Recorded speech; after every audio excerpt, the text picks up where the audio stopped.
Aries, Sun, Moon, and Rising. Here is your tarot reading for the week ahead. Welcome.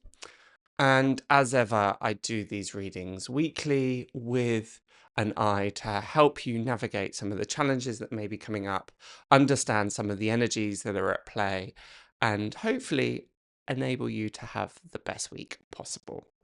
We start off with the Tower. Now, the Tower has a lot of misunderstandings. A lot of people, quote unquote, fear the Tower. Unsurprising, given that it's quite a stark image. This lightning bolt striking this tower. The fact that it's coming out right at the beginning of your reading, Aries, indicates to me that it's a clearing of the way. It's a dismantling of what no longer serves us, what is no longer useful. We've also just recently had Mars come out of retrograde. It's part of the reason that we've been seeing a lot of friction globally, a lot of combative talk, combative actions, that very war energy. It's what the God Mars represents. So to me, in this instance, it really shows a leveling out, a breath of fresh air in many ways. When I turned over the card, I actually felt a sense of relief. Finally, I can breathe. Finally, the dust is settling. So that's really, really nice to be able to see. The other important thing to remember about the Tower is that these little specks, they look just like random dots, but they're not. They're actually the Hebrew letter Yod. And it's about the scattering of new seeds, new beginnings. Please, this week, do not be frightened of letting go, of change. Cultivate a sense of acceptance, cultivate a sense of excitement about what might be coming next. There is a big call for you this week, Aries, to make way for the new. This is not about maintaining the status quo. I may have mentioned this before on the channel, but I'm often reminded of the triptych of the gods, the principal Hindu gods, and we've got Shiva, Brahman, and I always forget the third. It will come to me, Shiva and Vishnu. There we go. And they represent this trio of destruction, creation, and sustaining. And they're a reflection of what happens in life. And this week is representing, in some ways, a destructive force, but I don't feel that that's about blowing things out of the water. It doesn't feel quite so violent. As I mentioned, we've passed this point of Mars being in retrograde. So this feels more of the aftermath. So we've had the point of sustaining, we've had the point of destruction. Now we're being invited to move into this point of creation again. The next card that we have is the Three of Cups in reverse. Now, the Three of Cups is usually the card of solidarity, sorority, fraternity, the coming together as a collective. The fact that it's reversed shows one of two things. It can either represent an overindulgence, hedonism. The god that is often associated with the Three of Cups is Bacchus, who's the god of wine, the god of festivity, the god of parties. So if you have found that you've been burning the candle a little bit at both ends, maybe it's a time to bring that back into balance. So that's one thing that the Three of Cups could be pointing towards. The other thing that the Three of Cups points towards when reversed is being solitary. To clarify, this isn't about being alone. It's not about being in isolation. It's more around independence, needing to do things on your own. And that's beautifully reflected in the fact that we have also the Seven of Wands, the Lord of Valor. The Seven of Wands often represents boundaries, needing to hold boundaries, but in particular, not allowing the interference of other people's opinions or the input of other people. You can see that these wands are almost kind of poking or sticking into the person that stands on the hilltop.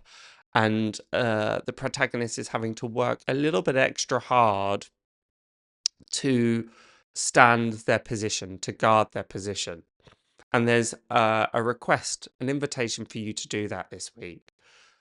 The fact that we've also got Venus moving into retrograde in and around this time speaks to the fact that there may be tensions within relationships or things revealing hidden things within our relationships that are revealing itself.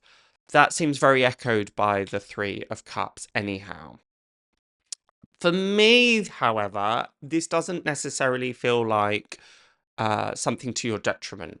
Okay, some of your relationships might be brought into question this week, people that you thought you could trust, or certain behaviors, excuse me, that sting or just slightly rub you up the wrong way. But I don't feel that these are irrevocable, the irrevocable burning of bridges by any means.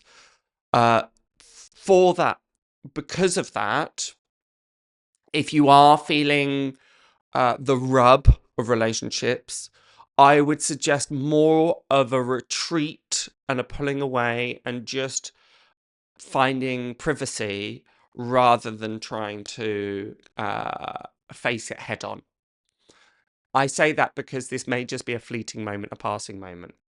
What I want to come back to is, and this is perhaps more pertinent, is with that Three of Cups reversed and that Seven of Wands energy, this is more about you carving your own way, going your own way, reaching decisions and conclusions by yourself, not based on what other people may think, what other people may say, what other people may input.